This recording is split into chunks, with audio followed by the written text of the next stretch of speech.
Good morning everyone. बच्चों, हम सहर्ष स्वीकारा है कविता जो गजानन माधव मुक्तिबोध द्वारा रचित है। इसके 2 काव्यांश की व्याख्या कर चुके हैं, तो आज शुरू करते हैं नेक्स्ट काव्यांश। पंक्तियां ध्यान से सुनेंगे। सचमुच मुझे दंड दो कि भूलूं मैं तुम्हें भूल जाने की दक्षिण ध्रुवी अंधकार अमावस्या शरीर पर चेहरे पर अंतर में पालूं मैं, झेलूं मैं, उसी में नहालूं मैं, इसलिए कि तुमसे ही परिवेष्टित आच्छादित रहने का रमणीय यह उजाला अब सहा नहीं जाता है। ममता के बादल की मंडराती कोमलता भीतर पिराती है। कमजोर और अक्षम अब हो गई है आत्मा, यह छटपटाती छाती को भवितव्यता डराती है। बहलाती सहलाती आत्मीयता बर्दाश्त नहीं होती है। देखिए, यहाँ कवि अपनी प्रेमिका से प्रार्थना करता है कि वह उसे भूल जाना चाहता है।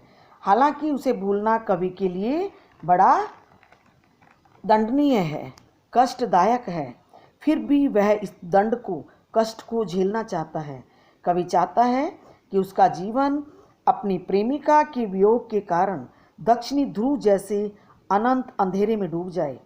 वियोग की गहरी अमावस्या उसके चेहरे पर, शरीर पर, हृदय में छा जाए।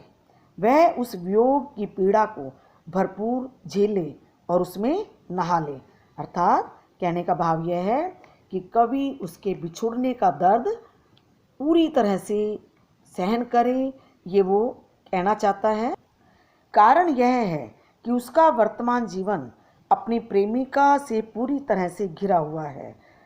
प्रेमिका ने उसे पूरी तरह से आच्छादित कर लिया है। यद्यपि प्रेमिका के स्नेह का उजाला बहुत मनोरम है, लेकिन अब यह उजाला उसके लिए असहनीय हो गया है। कवि कहता है कि उसको याद करने की पीड़ा मैं सहन करने में सक्षम नहीं हूँ। अपनी प्रेमिका को याद करके कवि इतना दुखी हो जाता है कि उसके मन में सदा प्रेमिका की ममता के बादलों की मंडराती जो है छाया दिखाई देती है। यही कोमल ममता उसके मन को पीड़ा पहुंचाती है। इस कारण उसकी आत्मा अब कमजोर और असमर्थ हो गई है। उसे भवितव्यता डराती है। भवितव्यता क्या होता है? भविष्य की आशंकाएं, मतलब उनसे कवि को डर लगने लगता है। प्रेमिका के अभाव में वह कैसे जिएगा, यह डर उसकी छाती में छटपटाहट पैदा करता है।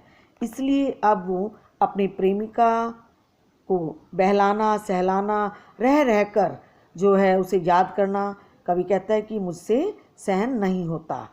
अब वह आत्मनिर्भर बनना चाहता है और उसके स्नेह आंचल के बिना भी जो है जीना चाहता है। देखिए, भाव यही है कि कवि की आत्मा अपनी प्रेमिका का स्नेह संबल पाकर अपने आप को कमज़ोर अनुभव करती है और अब वो उस अपनी प्रेमिका की ममता को सहन करने में सक्षम नहीं है। बच्चों, आज का होमवर्क है काव्यांशों की सप्रसंग व्याख्या का अभ्यास करेंगे। क्वेश्चन आंसर अगली वीडियो।